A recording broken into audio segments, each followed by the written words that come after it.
Just cooked lentils, wild rice, and orzo tossed with currants, red onions, and a fragrant spice dressing. Then, just before you serve, you're gonna toss in almonds and chopped chives. Our wild rice and orzo salad is so very tasty. This recipe comes to us from our dear friend Elizabeth Baird. No surprise, it's a gathering of some very flavorful ingredients. You should feel confident serving this salad on its own or partnered with your favorite mains. I'm gonna cover 4 things in this video. The first is gonna be the dressing, and the next 3 components, things are gonna get wild, then they're gonna get fruity, and then they're gonna get nutty. But maybe I'm getting too far ahead of myself. Let's start and make the dressing for the salad.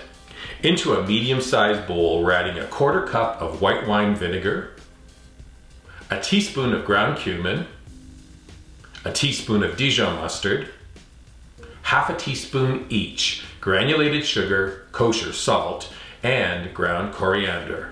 Then we're adding a 1/4 teaspoon each of nutmeg, sweet paprika, turmeric, and cardamom.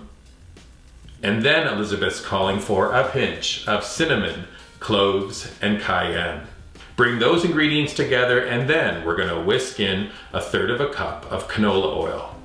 Dressing is done, you can set that to the side. Now it's time to look at the wild component of this recipe. 3 pots half filled with water on stovetop. We're gonna add salt to the water and then bring them to a boil. Into the first pot, half a cup of wild rice, which will cook for 35 minutes. Into the second pot, 2/3 of a cup of green lentils. They'll cook for 25 minutes. Then in the last pot, a half cup of orzo that cooks for only 5 minutes. I know all that action on the stovetop might seem wild, but it's pretty easy. We start with the wild rice. 10 minutes into that cook time, I started the lentils, and then 5 minutes before the lentils and the wild rice were done, I cooked off the orzo. Then I strained each and I added the cooked lentils, the tender rice, and the al dente orzo into a large bowl.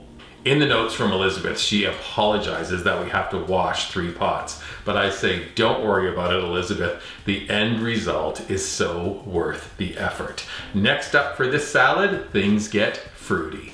While those 3 ingredients are still warm, we're adding a 1/4 of a finely diced red onion plus half a cup of currants. There's that fruity bit.